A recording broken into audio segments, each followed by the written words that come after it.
پیر صاحب پسند کی شادی کرنا جائز نہیں؟ میں کہتا ہوں صاحب اور بھی بڑی چیزیں جائز ہیں، ایک ہی شے جائز رہ گئی ہے۔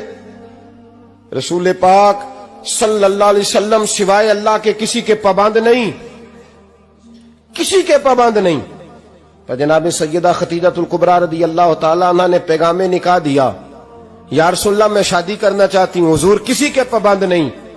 پر میرے محبوب نے فرمایا میرا چچا میرے والد کی جگہ ہے، میں اپنے چاچا سے پوچھ کے تمہیں جواب دوں گا۔ یہ ہے پسند کی شادی جو میرے نبی نے بیان فرمائی ہے۔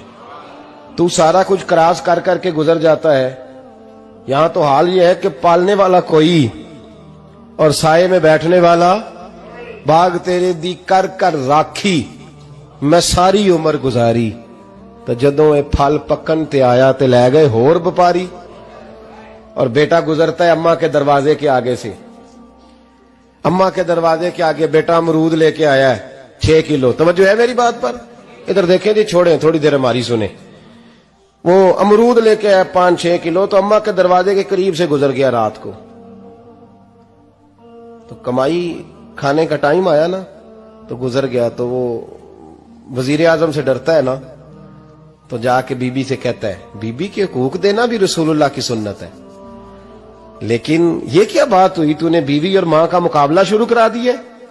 سمجھ تو صحیح، یہ تیرے لیے کعبے کی جگہ ہے اور تو بیوی کے لیے کعبے کی جگہ ہے، اسے بھی سمجھنا چاہیے، غور کرنا چاہیے۔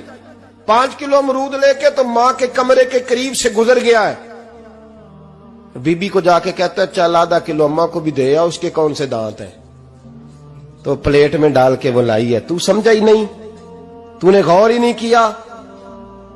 بندہ تو وہ ٹھیک نہیں تھا، نیپولین، پر کسی نے اس سے پوچھا تھا بتا زندگی میں پیسے لینے کا مزہ کب آیا؟ اس نے کہا کہ مجھے مزہ تب آتا تھا کہ میں اپنی ساری کمائی لا کے اپنی اماں کے ہاتھ پہ رکھتا تھا، اور پھر جب میں اپنی ماں سے تھوڑا تھوڑا خرچہ لیتا تھا نا، تھوڑا تھوڑا، توجہ ہے میری بات پہ؟ اماں جی 10 روپے دے آجے، کہتا جب میں تھوڑا تھوڑا خرچہ لیتا تھا نا، تو مجھے یوں لگتا تھا جیسے میں بادشاہ وقت کے سامنے کھڑا ہوں اور وہ خزانے کا منہ کھول کھول کے مجھے دیتا جا رہا ہے۔